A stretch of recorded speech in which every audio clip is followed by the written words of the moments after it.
కూటమి నాయకులకు కొనసాగించాలని వాలంటీర్ల వినతి. హాయ్ అండి, అందరూ ఎలా ఉన్నారు? నేనైతే చాలా బాగున్నాను. వెల్కమ్ టు మై ఛానల్ నా ఐడియాస్. వీడియోని చూసే ముందు అయితే చిన్న రిక్వెస్ట్ అండి, అందరూ వీడియోని చూస్తున్నారు కానీ ఎవరు లైక్ చేయట్లేదు, సబ్స్క్రైబ్ చేయట్లేదు. మీరు వీడియోని చూసి లైక్ చేసి సబ్స్క్రైబ్ చేయడం వల్ల నాకైతే కొంచెం ఎంకరేజ్మెంట్గా ఉంటుంది. ప్లీజ్ అండి, సబ్స్క్రైబ్ చేసుకోండి. వాలంటీర్ వ్యవస్థను కొనసాగించాలని కొంతమంది వాలంటీర్లు చేసిన ప్రయత్నాన్ని అయితే చూద్దామండి. రెన్యువల్ చేసి తమను కొనసాగించాలని వాలంటీర్ల వినతి.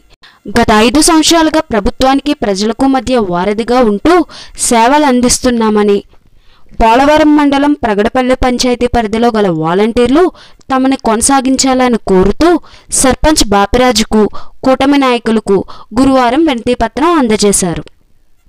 ఈ సందర్భంగా ఆయన మాట్లాడుతూ వాలంటీర్ల సమస్యను ఎమ్మెల్యే చిర్రి బాలరాజు, ఎంపీ పుట్ట మహేష్ యాదవ్ దృష్టికి తీసుకెళ్తానని అన్నారు.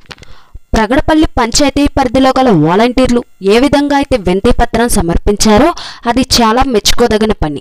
ఎందుకంటే ఆందోళనలు చేసి వ్యవస్థపై నెగిటివ్ ఇంప్రెషన్ తెచ్చుకోవడం కంటే వినతి పత్రాలు అందజేసి ముందు తమ సమస్యలను అలాగే బాధలను ప్రభుత్వానికి తెలియచేయడం అనేది చాలా ముఖ్యం అండి.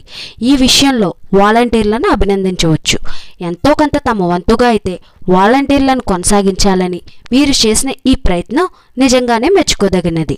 వాలంటీర్లు చేసిన ఈ ప్రయత్నం పైన మీ అభిప్రాయాన్ని అయితే కామెంట్ రూపంలో తెలియచేయండి.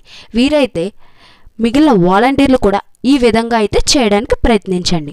వాలంటీర్స్ యొక్క ఎప్పటికప్పుడు అప్డేట్స్ కోసం నా ఛానల్ అయితే సబ్స్క్రైబ్ చేసుకోండి. Thanks for watching.